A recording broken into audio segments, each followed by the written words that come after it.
Hello, and welcome to Big Dumb Movie, where we discuss movies of the big dumb variety. I'm your host, Korey, and I'm joined today with some very fine gents. First and foremost, we have my longtime friend, Jonathan. Say hello, sir. Hello, sir. Very good. Also, we have two members of the Spoilers crew joining us today. Let's go through them one at a time. Pappy. Hello. This is Pappy. Hello, Pappy. And Stevie, the first timer on Big Dumb Movie. Yeah, hello, this is Stevie. My first time on Big Dumb Movie, and pretty excited.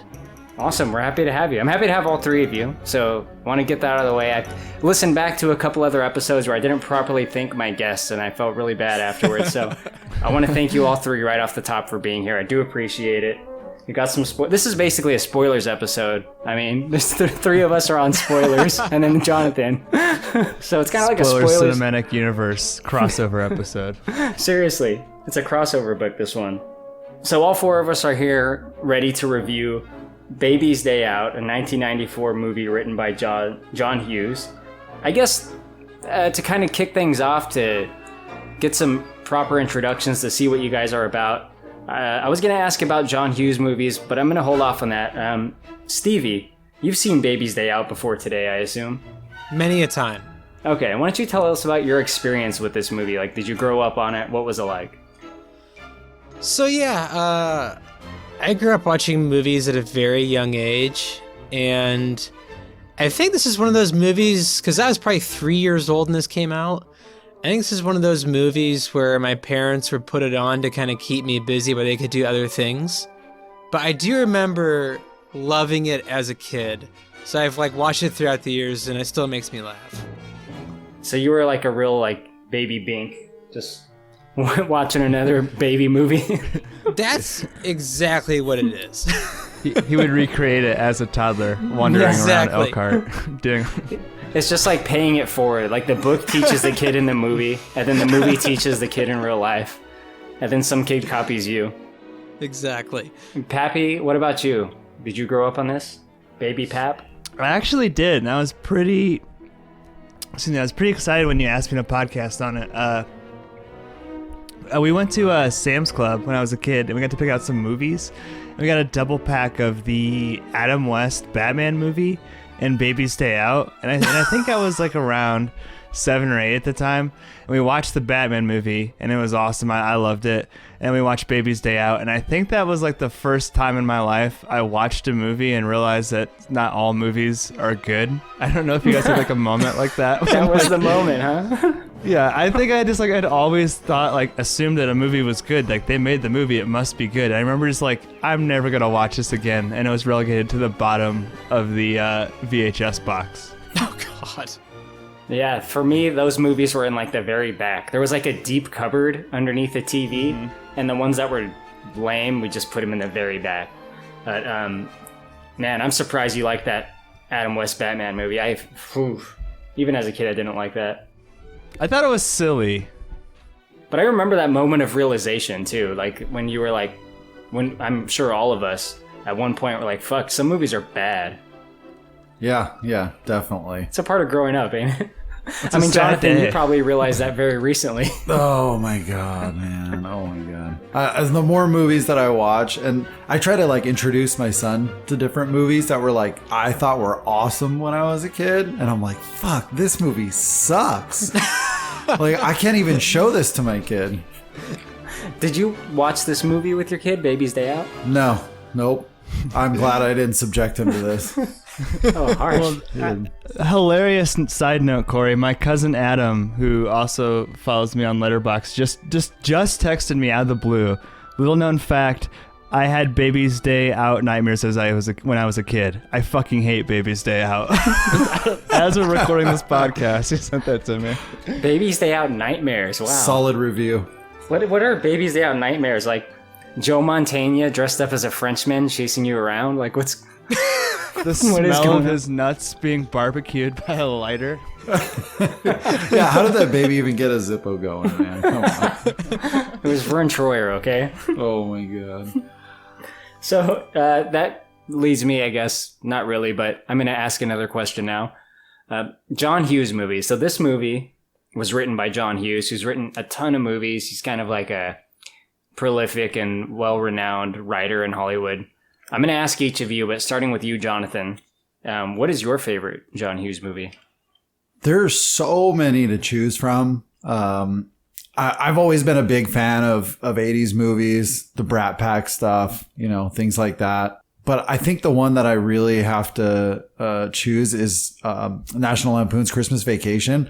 It's been like just a solid family tradition for me for 20 years that we watch it at least probably 10 times every holiday season. So it's something that like my family and we just sit there and put it on and movie quote it the whole entire time. I remember your dad talking about it, actually. Oh, yeah. Your dad used to drive us around when we were kids a lot, and he would talk about movies that I should see and stuff. And when I said I didn't see that movie, I don't remember what he said, but I remember he made me feel bad about it. Yeah, it sounds like my dad. Yeah, your dad was hardcore. Yeah, he was an asshole sometimes. Any chance he could take to just obliterate a kid's feelings, that was him. Yeah. Oh, God. So I think coming in close second is probably Uncle Buck for me, though. There's so many good memories and quotes from Uncle Buck, Uncle Buck has that one scene that's just super uncomfortable, though. Like, it's a pretty fun, lighthearted movie until there's that, like, attempted rape. And it's just like it kind of takes the air out of the room. Yeah, definitely. I think like the part that I always like, it's still kind of a regular quote in my house, is where he goes to the principal and he throws a quarter on her desk and he's all, "You take that quarter, go downtown and pay a rat to gnaw that thing off your face." Oh, the mole. The mole, dude. Yeah. He was so gangster. And then he walks out smoking a big fat cigar down the hallway of a little kid's school. That is pretty gangster. Good answer. Pappy, what about you? I like the one about the rich white people from Chicago. That's probably my favorite one. It's Shermer, Illinois. Get it right? Oh, sorry. Oh, you mean the guys with the $9 million house? That would be Home Alone. And Steve and I were talking about this recently. Like, I saw a meme where it was like, growing up is watching Home Alone and like wondering how much that house would have cost in the Chicago suburbs, which is so true. But I'm actually gonna go with a episode that we did on spoilers way back in the day, our first Thanksgiving special, Planes, Trains, and Automobiles.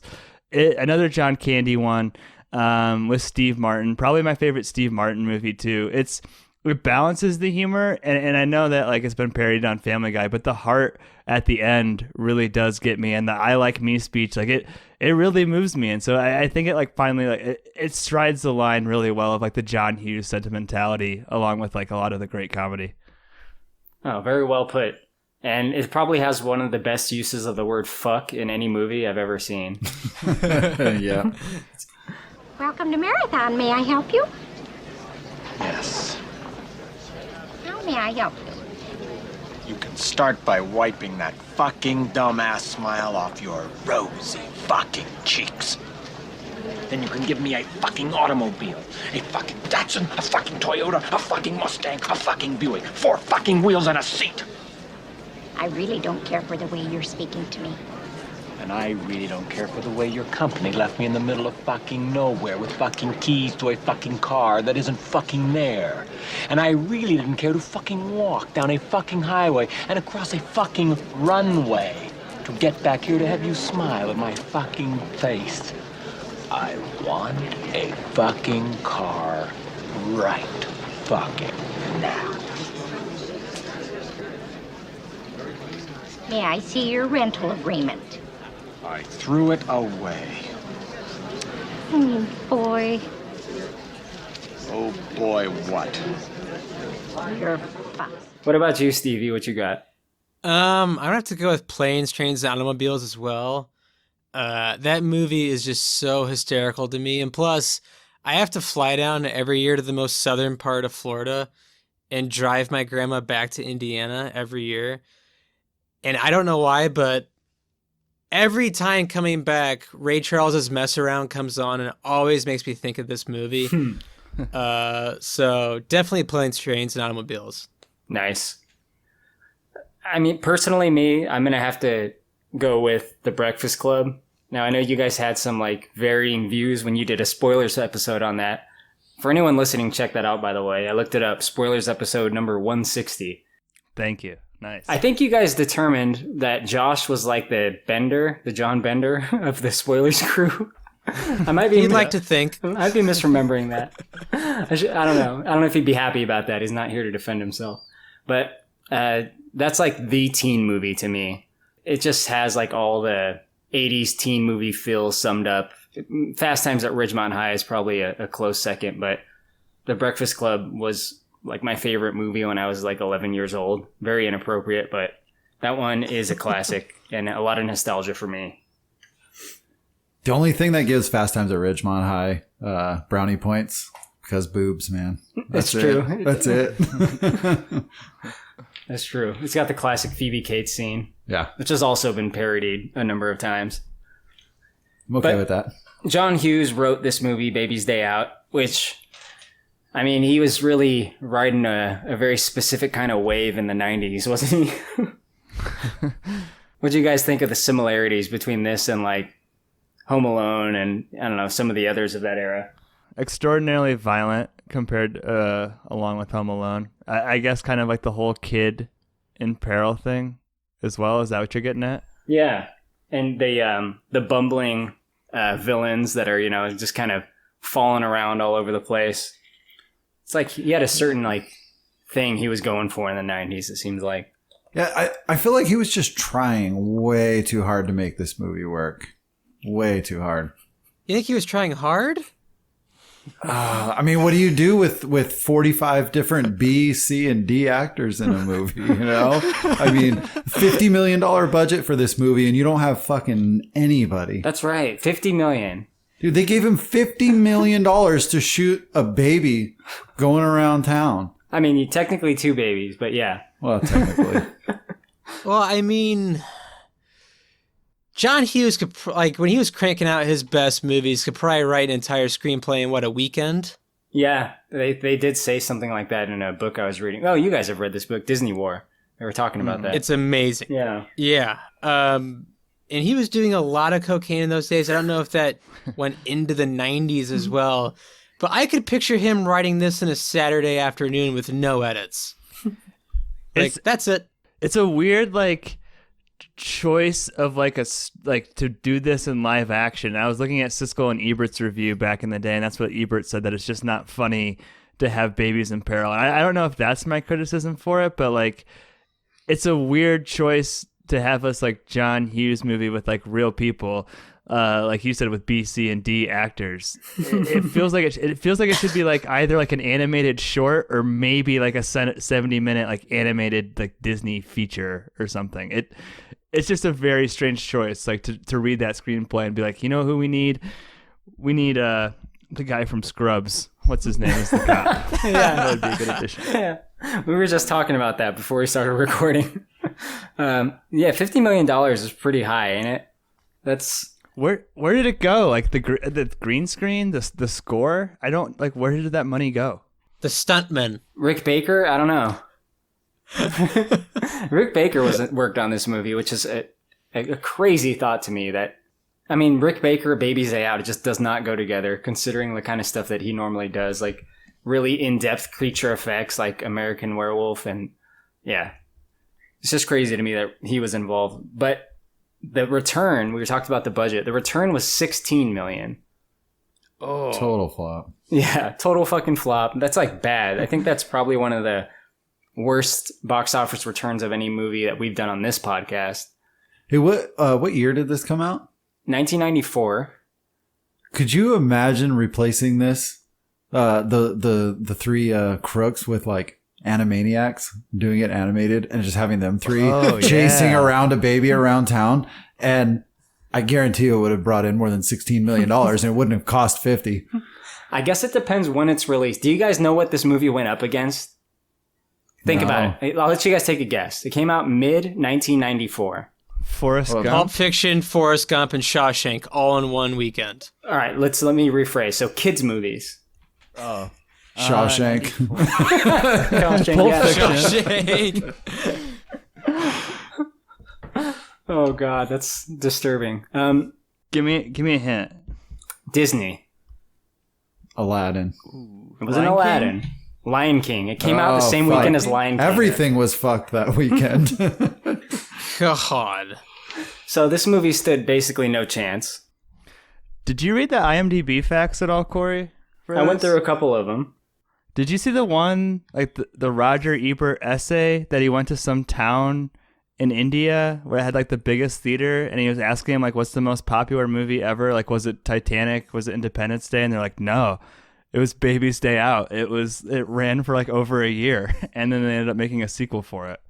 Yeah, that's right. So they made their own sequel, right? Their own Indian, like Bollywood kind of movie? Their own version of it. Like, I don't know if it's just like the physical comedy, it translates better if you can't understand the words, or if it's just a cultural thing. Look, I've seen a movie about a kid running around in India called Lion, and let me just say, it was a different kind of movie. So good. Yeah, there was a lot of... Anyway, I'm not going to get into it. Not in Baby's Day Out. Let's talk about the movie itself. Pappy, why don't you tell us, like, how this movie opens up?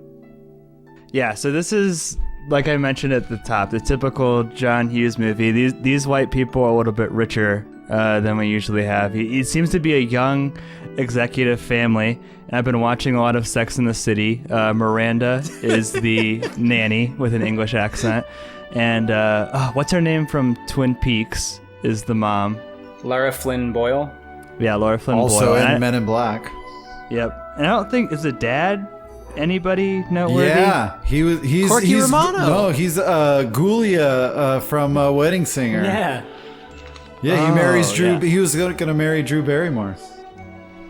It's very much that guy's in this movie, but There's a lot of that. Yeah, yeah, for sure. You kind of get the dynamic that the nanny is closer to the baby than the mom. It's very much the 80s trope of like the absentee, career-driven parents. And they're also kind of like socially driven, right, Korey? Like she's obsessed with having her baby's picture in the paper, which is such like a novel concept in 2020. Yeah. I want my kid's picture in the paper. Only back then, for sure. But yeah, they have a baby. They got Baby Bink. Rewatching it, my first thought when seeing Baby Bink is like, this is the cutest baby I've ever seen. This baby is so fucking cute. Like I was, the cartoony like hearts on my eyes seeing this kid. He's so adorable. What did you think of him, Stevie? Adorable baby, but also kind of going back to Pappy's point. Like these are the most unlikable parents in the world to start off with. Like real brave choice by John Hughes to literally, like he couldn't have tried harder, like to make the mother more unlikable. And she was like, my child's not in magazines and these people's are. I just want my child in magazines. It's really hard to watch. Those are some first world problems if I've ever seen them, Everyone we know has had their baby's picture in the paper. Baby Bink is almost a year old and virtually unknown.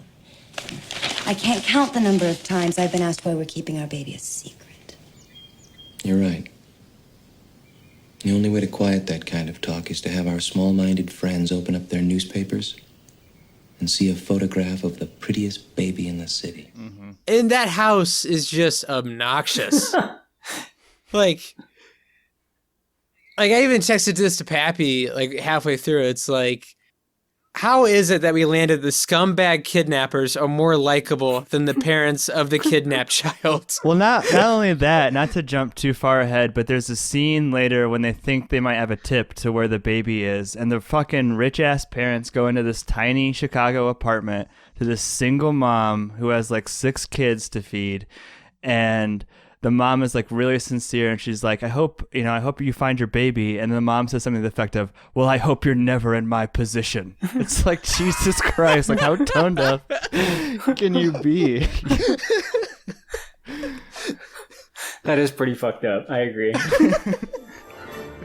So the plot is that these 3 criminals, these common, like, I don't know, your wet bandits kind of guys, they're pretty stupid. They're like the 3 Stooges, really.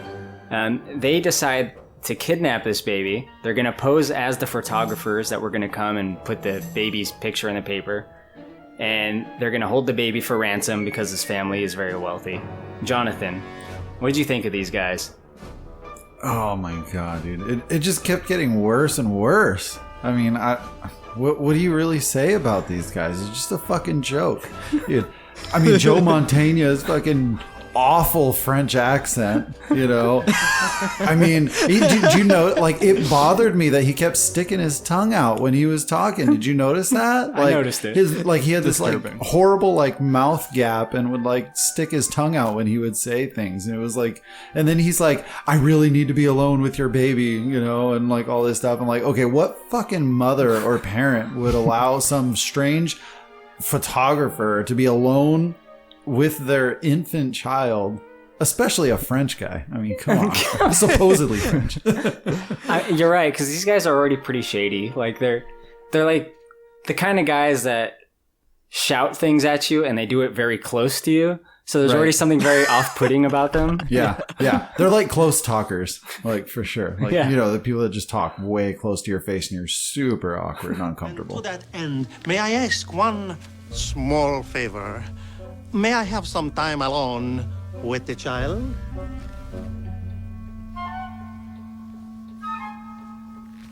Oh, I need his complete attention. The great bond between you and your son, his love for you, will distract him. I need to study his marvelous little features to learn how best to photograph him. He does well with persons he is not intimate with. I'm not a parenting expert. I don't have any children, but like, just a pro tip: if anybody ever says I need to be alone with your child and they're an adult, the answer is no. Should be a firm no. Absolutely. No reason for that. But the baby's love for the mom would distract it and make for a bad photo. The baby doesn't even love the mom. The baby loves Miranda, the nanny. That's true. Wasn't it he wanted her to go change because the outfit was going to be too distracting? That was one of his excuses to get her out of the room. Yeah. So that just really kicks off the movie. They kidnap the baby when they others leave the room, and they take it back to their whatever. They got some, honestly, it's a pretty nice place considering like the exterior location. Like, they got a nice like corner room at this pretty big building. I don't know. They got a nice place out there in New York. Mm-hmm. What's the top floor of like a big apartment building or penthouse? A penthouse? They've got like the penthouse of that shitty little apartment. The life for crime, you know, it really pays off. Yeah. They pay their penthouse bill with cash every month. Did you notice how conveniently, like, the apartment looked kind of like not really in sorts, right? But the bed was perfectly made where they put the baby down for his nap. They probably set it up, you know, in preparation for him. Yeah, sure. I mean, it's a real 3 men and the baby situation once they got the baby in their place. Like, they're trying to figure out how to change him and... Yeah. Proper nesting. Are any of you guys Three Stooges fans? I'm not super into it, but, you know, what I've seen is pretty cool. Like, I'm not against it. I'm not like super big into it either. We had a VHS, but I get a lot of Three Stooges vibes from like the physical comedy, like the way that they interact and stuff. They're constantly slapping each other, you know, that kind of thing. You know, their movie that was made, I don't know, probably at least 10 years ago by now, with the guy from Mad TV, Will Sasso. Did you ever see that movie? No, what movie? It's the Three Stooges. Oh, no. Oh, yeah. Dude, give it a watch, man. Is it good? It's a big, dumb movie, but it's actually, like, worth it. Yeah, for sure. Well, perfect. I mean, I'm a big Will Sasso fan anyways, so it kind of helps. Any points stand out to you guys when they got the baby in the room? One thing that always stuck with me was the Mary Had a Little Lamb that Joe Pantoliano sings, like his version of it. Every which way that Mary went, the lamb was right behind her. It followed her to wake one day, wake one day, wake one day. It followed her to wake one day, and Mary lost her job. And then she lost her job. Yeah, I think I like his version of the song better than the actual song. I'm gonna start singing that to my kid. Followed her to wake one day. Wake. Yeah. Replace your R's with Y's. But what happens is the baby kind of escapes their clutches. He just kind of like wanders away, and they're not really paying attention to it the way they should be. Stevie, the baby goes out a window. Were you getting Antichrist vibes at all? Yes. I mean, Antichrist looked like a K Jewelers commercial the first 10 minutes. This just like, I kind of agree with Eber on this. It's kind of hard to watch because like in a normal setting, like this baby dies like 9 times out of 10, like the first 5 minutes of this movie. But yeah, this baby escapes out the window, and then for some odd reason, there's like a 2x10 piece of lumber that connects one building from the other that he walks across. It's just lots of peril for the next 70 minutes. It is lots of peril, but you know what? In the context of this universe, children are invincible, so... What universe is this? I don't know, man. It's the cartoon world come to life. It's a real cool world situation. One thing I did appreciate, though, was after the baby gets across, and I think this is when Joe Mantegna is knocked out, Vico, who is probably the most likable out of any of the bad guys or kidnappers, kind of just says, why do people leave stuff like this out? And literally throws the lumber like between 2 buildings. That is pretty good. Joe Mantegna falls off that roof, don't he? He should be dead. Yeah, for sure. Doesn't he fall down and like and lands on an AC unit or something? Oh yeah, and it falls out the window. And it's a goes nut down. shot. Yeah, nut shot on the AC unit, and then falls the other 2-3 floors. Oh well, man! After he grabs onto a suction cup bird feeder for a little bit, which breaks his fall temporarily, somehow holding his weight. It gets real Acme real quick. It does. That bird feeder might have saved his life. Yeah, good thing he's got those quick hands. A lot of this movie, and I shouldn't say a lot, all of this movie is them chasing the baby around New York. So we're going to kind of go through some of the key points of that, I guess, just to kind of... Is it not Chicago? I thought it was Chicago. Is I thought it there's a shot of the Sears Tower at one point. Chicago. I don't know, man. I'm from California. It's all the same to me. Like out there, it's kind of just the Mississippi. If it's not LA, then it's New York. Yeah. Yeah, Steve would have fact checked me. So the baby hops on a bus, and this is where I started to notice that nobody can see this kid. Right. Like, yeah, no matter where he goes, like he's on the bus, like by someone's foot. No one sees this like baby. Dude, how is everybody so busy and that they just don't see this kid? It's unbelievable. Yeah, and he even hops into the lady's purse, and she doesn't like notice the weight difference. Yeah, there's just not another 25 pounds in her purse. But Pappy, what'd you think of this scene with the baby in the lady's purse, and then like the 3 guys kind of tailing her? Yeah, it gets very aggressive, very quick. Like her move to get them to back off right before they see the baby, she kind of humps Brian Haley, that one of those the 3 Stooges, and he was actually in Little Giants, Korey. I don't know if you remember that. Yes, Spike's dad. Yeah. Vico. Which I don't know, and then he kind of fat shames her for eating too many pork chops, and then the baby kind of just like slips away again, right? Like she sets down her purse. I mean, yeah. Doesn't he say like maybe we should give her a sandwich, and then she like puts the fucking purse down and goes and kicks the shit out of these guys. Yeah, that's exactly what happens. This is like very 90s stuff, like with someone like overweight, and they're just like, go eat a sandwich, fat ass. Yeah, yeah. I mean, technically, shouldn't she be giving them sandwiches? What? Why? Oh, I don't know. I thought women were good at making sandwiches. Oh, I get you. Oh, fuck. All right. Well, thanks for ruining that, Korey. Delete it. Edit. It's staying in. Everything stays in. But I would say that of like all of the baby's adventures, like some of them are more carried by the baby being in peril, and some of them are more carried by the 3 Stooges being Stooges. This is like, and I think of like the zoo one for more of like the baby or the construction site. This is definitely one where it's like the 3 Stooges are being assholes and just like finding ways for them to get hurt. You know what I mean? Yeah, absolutely. Speaking of the zoo, that's a big part of the movie. The zoo is, well, the gorilla's on the poster, right? It's probably, I haven't seen the trailer in a long time, but I imagine there was a lot of the zoo in the trailer. They eventually follow the baby through, like, the baby like hops on a cab. He goes into a mall. He crosses traffic.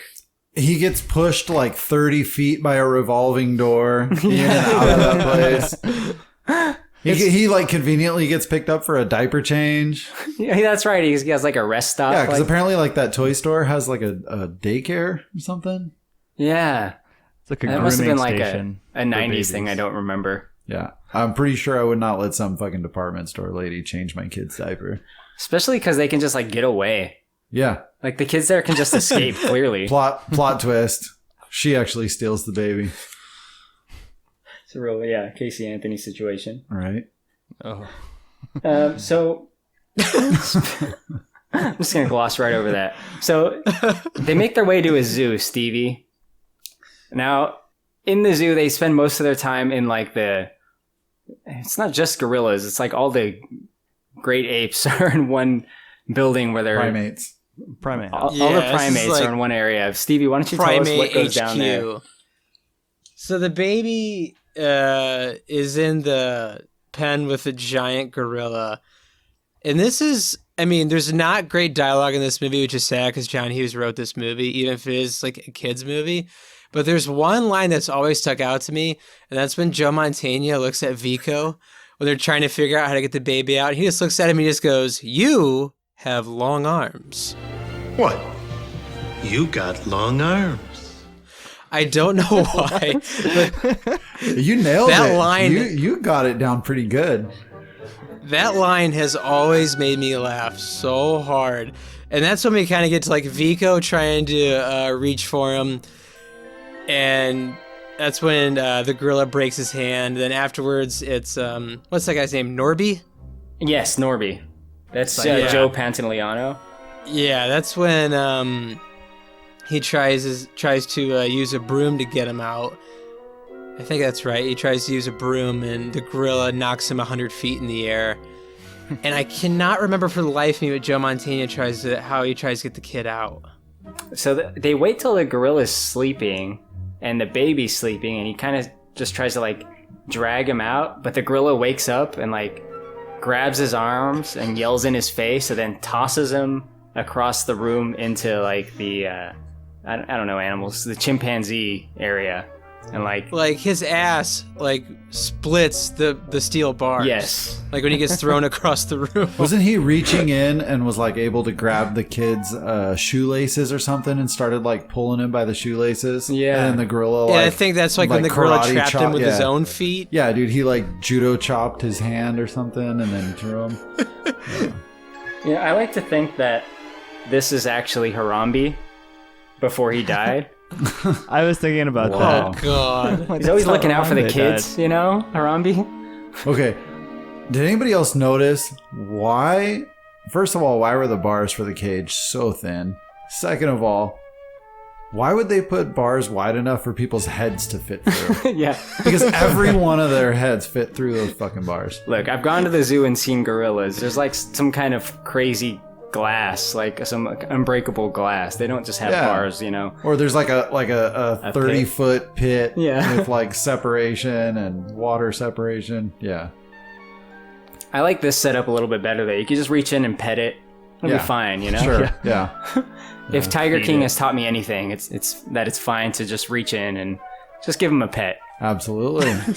See what happens. Take your chances. Stevie, you mentioned when Cypher from the Matrix gets launched up in the air from his crotch via a broom. I feel like that's a good litmus test for this movie. If you think that's funny, you're gonna love Baby's Day Out. If that is an eye-rolling moment. If these slapsticks crack you up, you're in for a good time because that's the rest of the movie. Korey, it's just slapstick. Jonathan's after shaking slapstick. his head. Yeah, Korey, Jonathan, where do you guys come? I know Stevie really well. If you're only a Big Dumb Movie listener, we've been best friends since 6th grade, so I know what makes Stevie laugh. I know what he's into. But Korey, Jonathan, do you guys respond to crotch punch humor? I think it's hilarious every time. And like right now, I have a 9-year-old son at home, and everything right now is about like trying to make people believe he got hit in the nuts, and you know, it's so funny, and like he's totally just at that age. Has he gotten to poop jokes yet, or is he not there, or is he past it? No, but oh man, this kid can fart like an old man, dude, I swear. But no, right now the nut shot jokes are just a constant everyday thing and joke. So I'm guessing you were being so sarcastic. okay. Was the nut shot thing for real? Did you find it funny in the movie? Yeah, no, it was good Okay. for me. That was probably one of the highlights. I mean, that's pretty bad if that's one of the highlights of the movie. But. I'm gonna say this now. I haven't seen this movie in a long time, and I watched it for the podcast, and I thought it was actually pretty funny, and I did not expect that. I expected to hate this movie and think it's stupid, and most of the slapstick somehow got to me.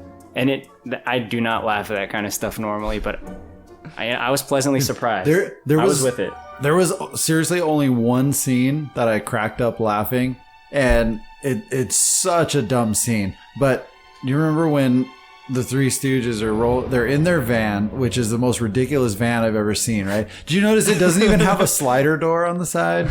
Like It's got some all weird closed. artwork. Yeah, on the back, crazy too. artwork. Like every van modification you could possibly have in the early 90s, they did. Like it had, you know, bull horns. It had that crazy like limousine, like antenna wing looking thing on it. You know, crazy murals. What was like, going on at the top where they can kind of like look? Dude, he has like a skylight in there. Yeah. Where, like Vico is sticking his head out trying to look around.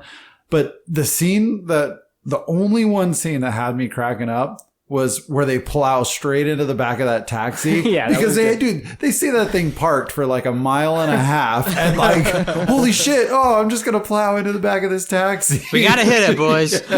Oh, oops, I forgot to hit the brakes. And that's really these characters perfectly. Like they don't drive up and park their car. They slam into a parked car. Like that's just how they operate. Yeah, I mean, if there were trash cans and there, neurotic, yeah. If there were trash cans there, they would have hit him. If it was a baby there, they would have ran. If it was over. another baby, yeah. Yeah. Not this baby. This Not baby is this invincible. baby. Well, no, that's a $5 million baby. It is. Yeah. Yeah. My money. Yeah. Hey, we didn't even talk about the ransom note that they left. Would anything stick out to you with it? Well, it was like that total, like, you know, ransom note where you cut letters out of a magazine. Like they probably had to go buy 3 or 4 different magazines just to get all the letters cut out perfectly and paste it on. Tedious. Yeah, totally. It was like a lot of work. Man. Like nobody was going to know their fucking handwriting anyways. Why didn't they just write it? I did chuckle at read some notes like "Don't call the cops." The last sentence, and there's a smash cut to the cops driving to the mansion. Yeah, exactly. One of the things that stuck out to me with the whole Harambe part, I know Stevie, you had that like line of dialogue that you said you remembered. For me, it was Joe Mantegna saying, "I'm a banana. I'm a coconut.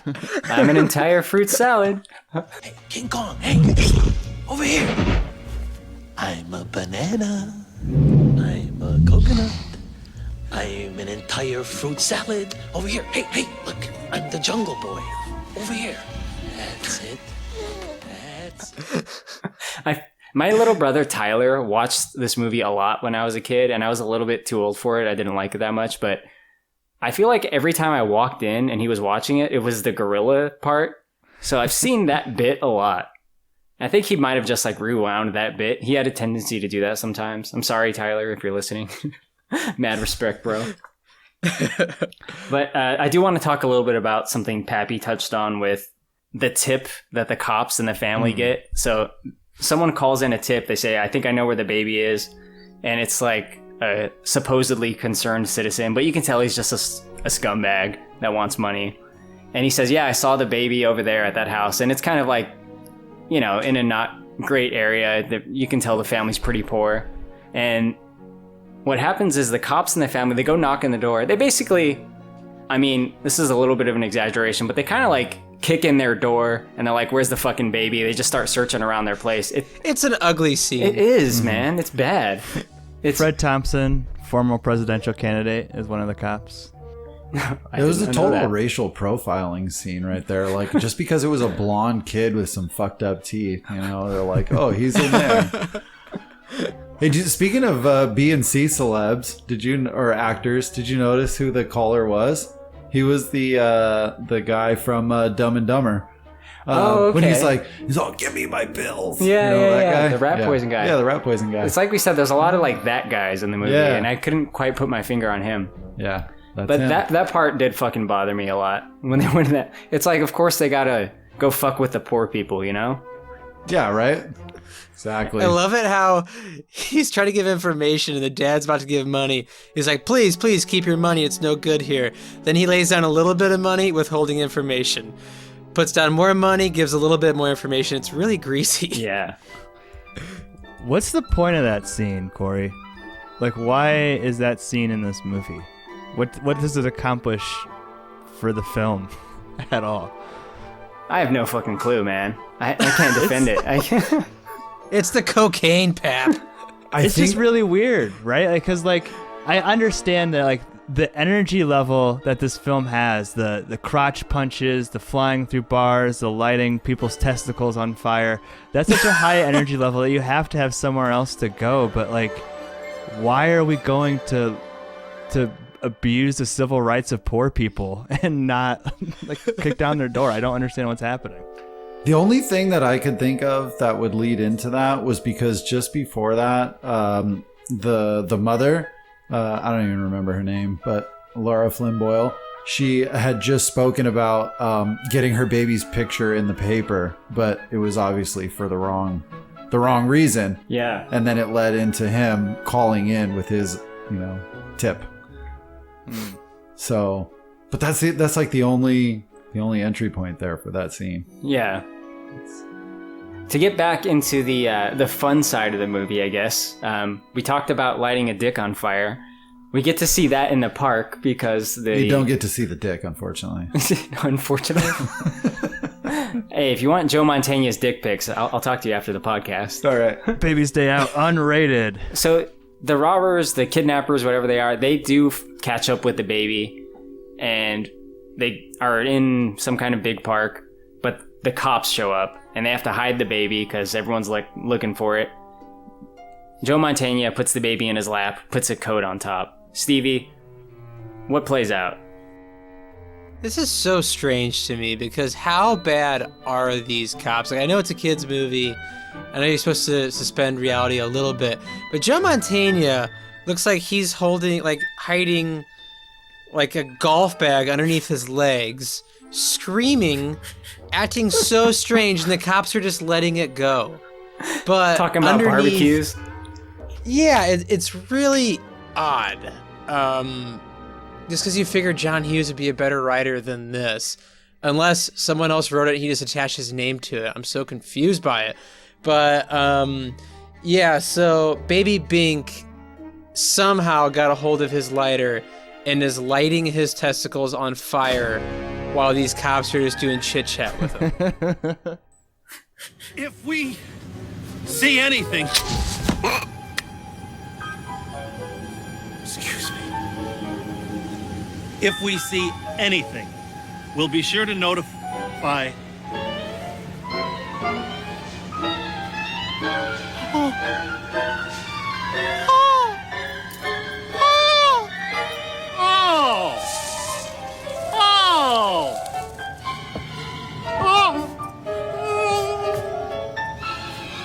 I like the close-up shot of the little Chucky hand holding the Zippo too. It's so funny looking. He's just holding a Zippo right there. I mean, he lit the Zippo, right? He did it. He flicked it. Yeah. I can't even do that. Was I the only one that thought that scene really represented Joe Mantegna in a jerk off session underneath a trench coat? Oh, that he's hiding the baby. I was kind of thinking that too. I was like, this is really weird. You got a baby under your lap and you look like you're jerking it and orgasming in front of the cops. He's got a bad heart. He's got a bad heart. And all the cops are worried about is your van that's still running illegally parked. Come on. It's a classic scene right there. He doesn't just light him on fire. There's a scene in this movie where a baby grabs Joe Mantegna's nuts. He grabs his nuts. A baby grabs a grown man's nuts. Yeah. I think that bears 3 repeating times. a third time. A baby grabs a grown man's nuts in this movie. And like that's my thing with the humor too, is like I may have given it like a short initial like chortle, like when some of these things happen, but like every one of these scenes goes on for like way too long. You know what I mean? To an uncomfortable point. Like his nuts are roasting for 5 minutes, literally, of screen time. Like, wouldn't his nuts be too hot to grab, anyways? Probably. Yes. That baby the hot would, rocks, man. The baby would have burned itself. The baby escapes the clutches of Joe Mantegna's crotch and wanders his way into an active construction site. I'd like to think he's there to fuck up Ivan Locke's concrete pour from the movie Locke. The biggest pour in Europe. It's the biggest pour in Chicago until this baby shows up. Outside of military. Jonathan, there's a lot of slapstick and a lot going on in the scene, but maybe you can touch on some of the key points at the construction site. Yeah, it starts out with like that typical construction scene that you would see in such a slapstick kind of movie. You know, the security guard is asleep when everybody starts showing up. He's asleep when everybody leaves. Didn't see a thing, you know.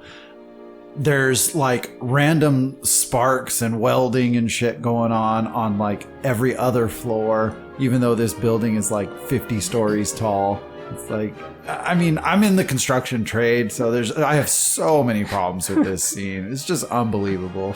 Like, where's the foreman? Oh my God. Well, he was the one that was eating that donut that looked like just a dry piece of bread. Like, I mean, that was like the worst donut I've ever seen in my life. I mean, I love donuts, man. And that was like, it was so disappointing. I can vouch for your love of donuts. I remember you lived right by Spud Nuts, and I still do. Oh, you it's still live over man. there? There's a donut shop that's like, you know, literally walking distance for a fat guy like myself. I would walk there. It's awesome. And this construction site is crazy. Again, no one can see this baby, but also now I guess the kidnappers have also acquired this power because no one really seems to notice them either. Yeah, they just like walk right on. And I mean, obviously, you know, due to the sleeping guard at the front. But I mean, there's like elevators, there's cranes, there's wrecking balls, there's welding, there's electrical, there's concrete. I mean, every single possible thing that would go on in a construction site over like a 2-year span were happening all in one day. And somehow with 1,000 people on site, these stooges and the baby are completely unnoticed. You know, they're wasting thousands of tons of concrete getting poured all over the place. I don't know, what was that stuff that fell on Joe Mantegna? It was like glue or something, or was it? I have no idea. Was it Joe Pantoliano? I don't know. I mean, it was just like a lot going on. Yeah. Dude. Pappy, how about any of the pratfalls or jokes work for you in this section? Well, you know, actually what did work for me is there's an establishing shot of the tower, and I don't have in front of me who the composer is, but like, it's worth noting this movie has an original score and 2 an original score with like a full orchestra, which is like really weird for like this kind of movie to have, but there's a really cool like musical note there as you get to see the building. But I mean, yeah, it's like Jonathan said, I don't know what Joe Mantegna's slipping in, but it's like simultaneously sticky, a lot of crotch shots, people falling in trash. I don't know. I think the main thing is like my fiance Tanya got a little squeamish during this part, and it reminded me a lot of Man on Wire, Korey, if you've seen that documentary. Oh yeah, classic. Yeah. Mm-hmm. It's like the game of Mousetrap up there. I mean, there's just so much. Like, one of the guys will try to reach for the baby and he'll like fall onto something, and then he'll roll onto the elevator. The elevator will go down and he'll land on like a dolly, and he'll roll into some mud. Like, it's just insane. Like, one thing after the other. Yeah, there's like this massive iron beam that's being hoisted by a crane, right? And it's only tied like in the center. So anything you put on the ends is going to be off balancing. You got a baby on one side and Vico on the other side, and it's perfectly balanced the entire time. Perfectly balanced, as all things should be. Yeah. And then Joe Pantoliano jumps off and is like hanging off of his shoelaces and falls like, you know, I don't know, a few hundred feet or something. Yeah, way too far. Dude. Vico had the one part of this entire sequence that actually made me laugh out loud. And that's when him and Joe Montaigne are kind of arguing on the ledge of when he should jump on the elevator. And it's like when he jumps, probably imagine it's 30, 40 feet, he like lands in like the football athletic position perfectly stiff. Yeah. And he doesn't move. And it's not the fact that that happens and he falls down. It's that throwaway line is when he just goes, my spine. Yes. I don't know why that made me laugh. That stuck with me too, for sure. Yeah, because every vertebrae like compacted, blew just out perfectly everything. I don't blame him, dude. That's why I would have thought the same thing. My spine. After all the chaos that ensues, that no one ever sees the baby, he never gets scooped up. No one ever approaches the kidnappers and says, stop fucking up our construction site, get out of here. Again, Ivan Locke would have handled it if he was there, but the baby kind of makes his way out, and I think Joe Montaigne is left hanging, and he's just like stuck up there when the shift ends, so they close off the site, and he's up there on that beam. There's a really epic shot of him like hanging in the sun too, which like doesn't feel like it fits in the movie at all, but he's just like perfectly silhouetted against a giant Chicago red setting sun. It's so epic. Yeah, like, that's true. Yeah, he's standing on that wrecking ball. Yeah, yeah. Like they just like left it there mid building. Say, time to go home. Is that not how it works? Yeah, not necessarily. No, okay. No, not really my area of expertise. What do you guys think of the effects, though? I just looked at it, or I saw in the credits, but it just clicked that ILM did the effects, George Lucas's company, Industrial Light and Magic. I mean, there's obviously some green screen going on, but nothing, to me, like when the baby's on the beam or anything, nothing looks like 90s bad. You know what I mean? It's pretty decently convincing, I'd say, for 94. Yeah, I agree. I mean, the physics and logic aside, the way things look is pretty good. It's pretty satisfactory, at least. Maybe some moments with the gorilla aren't great when they get pretty wide, but other than that, I think it's pretty good. I think the worst part of that was the baby going in the revolving door. Like that scene was pretty bad. You don't like it? You know? No, I mean, like, but you know, with the effects and stuff like the that. doll they mean, push. yeah, they just, you know, it's like they put wheels under this kid, and just slid him 30 feet. Good luck, you know. I mean, but he's so cute when he slides. He's all smiling. He really is. Yeah. Dude. As a parent with a child almost at that age right now, currently, like they don't slide anywhere. They're glued down, huh? Dude. I've tried. Believe you me. Hey, we have wood floors in my house. I gotta keep the kids busy somehow, you know, slide them across the floor. But they just don't slide very well. What are you doing with these kids, man? Kid curling. Quarantine time, man. You gotta get creative. So, Stevie, why don't you tell us about what happens next? The family kind of realizes what the baby might be doing and then where the baby goes next. Such nonsense, dude. This, like, arc of the movie is pure nonsense. Like, what cop in his right mind would take a lead like this? You guys know what I mean? Like when Cynthia Nixon's like, he's gonna be here. It's like, why? Like if I'm a detective, this is a really high profile case, I'm not gonna go, let's do that. I'll probably just say, you're crazy, go to bed. Can you like leave, lady? Like we're trying to do we're trying to have a serious investigation here.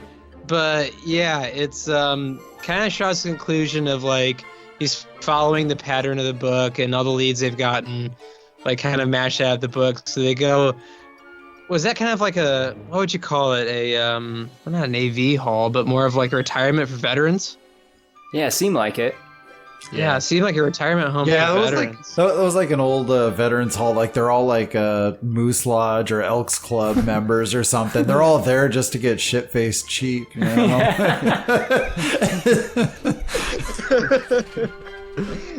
Yeah. That is good. That, and it's kind of odd, too. They're just singing to a baby. They sure are. really just singing to a baby. And Mr. Duncan from Home Alone's there, who's also the owner of the Cubs and Rookie of the Year. Yes, that's what I was gonna say. Yeah. God damn it. Yeah. That was gonna be my deep cut. Owner Thanks. Mr. Carson, a crackerjack. But yeah, that's such a strange way to go about this movie. I don't even know if we set this up earlier. So the baby has something that he calls Boo Boo, which is his book. The book is titled Baby's Day Out, and it's an illustrated book for children about an adventure the baby goes on. And this baby was smart enough to memorize the book. It's been read to him hundreds of times, but also roam throughout the city and visit each of the points that the baby in the book he likes visits. So they go to the zoo, they go to the park, they go to the mall or whatever. He takes a cab. So the baby does all these things. He's a pretty sharp kid. And I guess the final conclusion of this book, the last big place that any baby would want to go to, is this like World War II veteran. That's like a VFW or something, man. Like, why the hell was that even in the book? Why? That's just, kids love it, man. Stevie, you and I have spent a lot of time in Chicago in the 90s, and I saw a lot of homeless veterans, but I never saw a place for veterans that was this nice at any point. It was nice, wasn't it? Or the fact that they were all choir singers? Yeah, they were all that good at singing? I like to assume they were all like in like a 50s like singing group. Doo-wop like, with leather group? jacket. Yeah. They were all in a barbershop quartet. Also, what's kind of angering to me is I don't have a clue if they shot this in Chicago at all, but it's kind of annoying because Chicago's a really distinct city, and the fact that like you guys kind of put some truth to it and you kept calling it New York. This could have been New York, and no one would have been the wiser. Like there's there was one nothing... there's one shot of the Loop, and there's one shot of the Sears Tower. But other than that, it's like a completely anonymous. Yeah, big you wouldn't city. know if it was Chicago from Brooklyn. Honestly, it was really annoying. The plan to find the baby is successful, right? So the babysitter and the family, they go to this like veterans, whatever the fuck we decided it was. They find the baby. Doo-wop retirement hall. The doo-wop retirement hall. With cheap beer. With cheap beer. They find the baby. The baby is rescued. He's back with his family. Meanwhile, our villains, they have gone back to their secret location, their apartment, whatever it is, and they have basically given up. They've been battered and abused all day. One of them is, they talk about like how his dick might never work because he says, "Oh, I'm never gonna have kids," and they're like, "Yeah, especially after what happened today or whatever." And basically, they're completely defeated. But Pappy, what happens next? Boo boo. That's not a boo-boo, that's a clock, a tick-tock. Was there a tick-tock in his book? No. Well, he's pointing to. He's pointing to. His boo-boo. He's not pointing to the tick-tock, he's pointing to his boo-boo. He wants his boo-boo. I thought he was getting a new boo-boo. He means his boo-boo's back there. That's where he's been. Radio Rogers and McCluskey, tell him to turn around. We're going back to the tick-tock to get the boo-boo. And send for back. Boo-boo, it's the boo-boo signal. I'm hearing the boo-boo in my thoughts. Yeah, so for some reason, as they were driving by, the baby spots the lair, and the cops think it's a good idea to bring in this family and recently kidnapped baby to go investigate the boo-boo. And yeah, it turns out that they're there. Obviously, there's a huge police presence that surrounds them, and I hadn't seen this movie, like I said, in a long time. And they say, pass out the boo-boo and put your hands in the air. And Tanya was like, do you think the baby's gonna catch it? I said, no, I think Miranda catches it. And like what happens is even fucking dumber. They throw the book out and it like opens to the last page of the book where the family's all together. It's too so dumb to cheesy even and predict. Yeah. Yeah, they catch the villains because the baby pointed out the building, and I guess that works, you know. The baby's pointing to something. That must be the location of where the kidnappers are somehow. It's great. It really is, Jonathan. Why are they trusting this baby? I don't understand. Never trust the baby. Jonathan over here is looking as dismayed as I've ever seen him look. Dude, I can't stop shaking my head. I just can't. I'm just waiting for review time. Right, for ratings? All right, Yeah, for ratings. So, I mean, they take the baby home. The villains are captured. The baby had his baby's day out. And we get a little bit of a sequel bait, much like in our Super Mario Brothers movie, where the baby looks at the shelf and he picks a new book. Baby goes to China and brings back coronavirus. We have a segment on spoilers what we call a Stevie question, where we kind of ask an existential question to Stevie, and he's so good at answering them. He's so good at like improvising and thinking on his feet. Stevie, if this is spoilers, my Stevie question to you would be, what would Baby Goes to China had been like had that film been greenlit? It would have aged so poorly. I think they would have thrown every stereotype in the book at that movie. And I think, honestly, today, it would be considered offensive back then, but even, like, worse today. And I think, thank God this movie didn't do well financially, but I would have to hope that producers would have had the foresight to say, this will not be received well. I can only imagine you're going to have... I would picture they would have taken some white actors and kind of whitewashed some Asian characters in there and said some really offensive things. Like, who was that? Did Mickey Rooney do that? Exactly. Where's Mickey Rooney? I think it would have been a real Mickey Rooney situation. Like yellow-faced them? Yeah, I think it would have... it would be a great spoilers or big dumb movie pick just to talk about, but it would have a real black mark on it. So thank God that movie didn't get made. Joe Mantegna comes back for his revenge after he gets out of jail. And he puts on like that thin mustache all long, kind of looking like the dude from This time he's a Chinese photographer. Oh no. Yeah, right.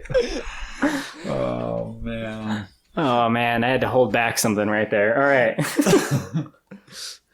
I'm going to keep it clean. You can always say it. You can edit it. No, I'm good. That is Baby's Day Out. It did not get its much anticipated sequel, but you know what? It had an audience, if that IMDb bit of trivia was to be believed. I mean, if it played that long in India, I'm glad it's for someone. Now, we're going to get into ratings pretty soon. Before we get into ratings, I have a question for you guys. I'll go through your answers one at a time. There is a right answer to this. And that question is... Oh, no. Who is the Jesus character of Baby's Day Out? Now, this question is sponsored by our good friend Josh over at Spoilers, who you guys know well. So who's the Jesus character? What do you think, Stevie? Norby. So Norby was Joe Pantoliano. Yeah, I think he's the Jesus character in this movie. The only reason I say that is because the baby's a cheap answer, but the parents are so ungodly unlikable. Judas. Oh, dude, such vanity. It was hard to watch. Then you have Joe Mantegna, who's just the worst. Vico's not much better, but I think Norby had a heart in there somewhere, and he actually did care about the baby. So I'm going to say Norby. All right. Pappy, what's your answer? Look, we're recording this during a very holy time of year for a lot of people. Passover. We're actually recording this on Good Friday, Easter Sunday. Happy Good Friday, Pap. Happy Good Friday. Easter Sunday is this Sunday, but probably, the most holy character in contemporary pop culture is Harambe. So I'm going to go with the gorilla is the Jesus-like character. God. It's the same thing I was going to say. For the first time, someone has gotten the fucking Jesus character right. Nice. Let's go. Oh my God, I can't believe that. I make this game intentionally impossible, and someone gets it. Nice. It was kind of obvious. That was the only character that truly cared for this kid unselfishly. And he died for your sins, man. Yeah, man. For our sins. All of us, not just you, Jonathan. Yeah. I know. Everybody's sins. Jonathan, I know you've been anxious to spill it. On any rating scale you want, what's your rating of Baby's Day Out? All right, man. Okay. I already made my rating 1 minute into this movie. like when I started. I'm glad to hear you gave it a chance. Yeah, I really did. I really did. You know, my wife loves the movie, so she's like, "You gotta watch it. Give it a fair chance." And I said, "Okay." This movie gets a 2 out of 100 stars for me. Oh, Jesus. Fuck, this movie fucking sucked, man. I really went 34 years of my life without watching it, and I could easily go the rest of my life with never watching it ever again.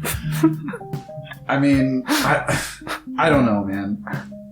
I really think that like the only reason John Hughes did this movie was because he must have had like some massive coke debt to the Colombians and did it for the cast, and that's why he hired all these B, C, D actors to play in this movie so he could take the fat cut of that $50 million. I think he pocketed most of it and paid off his debts, man. That's it. There's no other possible reason.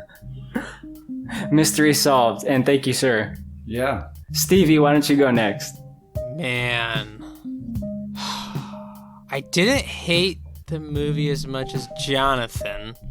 Sounds like some real hatred for this movie. Yeah. It was awful. For someone who loves crotch humor, I'm surprised.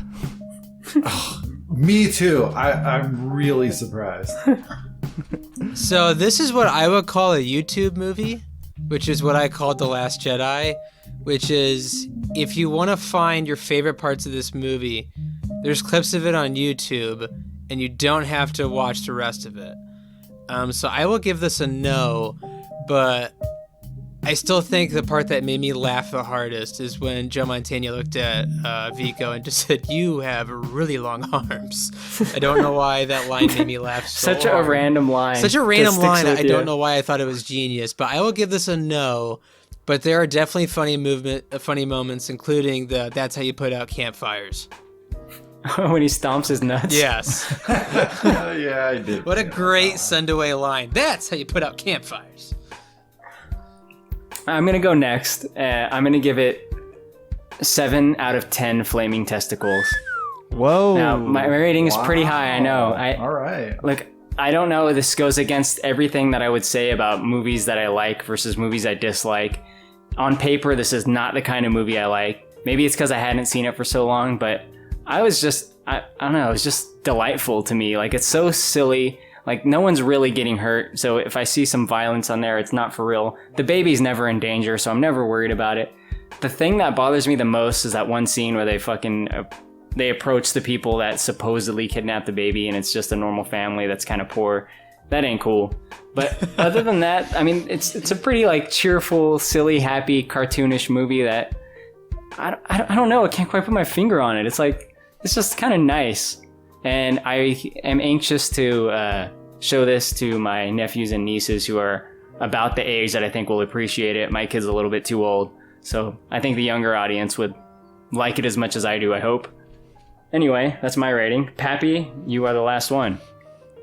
Yeah, so I mean, when I think about Baby's Day Out, there's nothing, quote unquote, above the line that I like about this movie. I don't think it's very well directed. For a John Hughes movie, the dialogue is incredibly clunky and unfunny. I don't think any of the performances particularly stand out well to me. I do think that like there's a really good score for some reason embedded in this movie, which I don't quite understand. And the ILM technical effects I think are pretty good for the 90s, but it's striving to make an actual baby look more realistically in peril. And I do kind of pick up what Eber's putting down on. Maybe that's not the best. So I'm going to give this 2 out of 5 flaming testicles. You stole my rating, Korey. Oh, okay.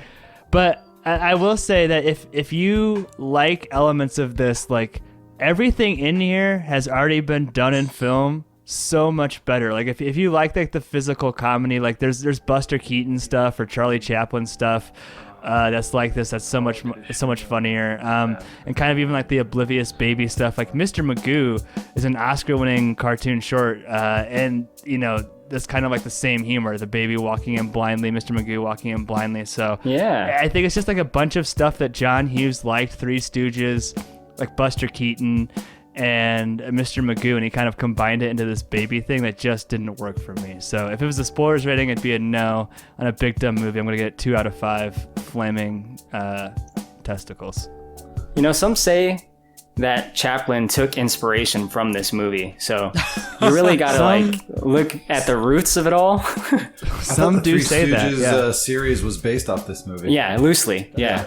Loosely, yeah. It was in the brainstorm project. So that was Baby's Day Out. I want to thank you guys very much for joining us. Pappy and Stevie, well, and me, we're on a podcast called Spoilers. Pappy, why don't you give a little bit of a shout out here?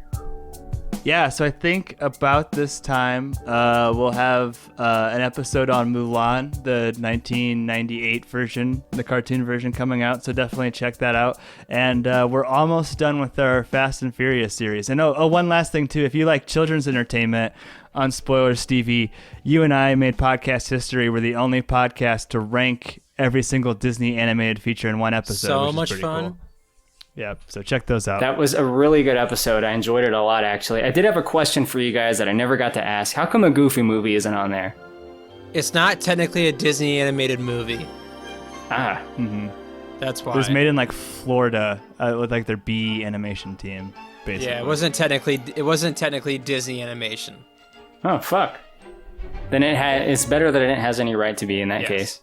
It would have been very high in the rankings, yeah. Absolutely. So to the listeners, thank you guys very much for tuning into this one. If you want to write in and suggest a movie, you can email us at bigdumbmovie@gmail.com. Tell me what you want us to do, and I'll try to put it together. We did a fan request recently, Flintstones, and that was a lot of fun. And you can also find us on Instagram, Big Dumb Movie Podcast. And if you're feeling very friendly, you can leave us a positive rating on Apple Podcasts, aka iTunes. And that's pretty much it. Any final words, Jonathan? I would watch this movie again if it were redone in an animated type deal. Like I mentioned earlier, like Animaniacs kind of slapstick thing like that. I would be totally down to watch it again and redo my rating. But I'm happy not watching it ever again. I think you should watch it again after this podcast and just see how you feel. Give it a fresh set of eyes. For you, I'll do that. I will. Perfect. Well, thank you guys very much for joining us. I appreciate you. And thank you to the listeners for listening. We love you. Good night.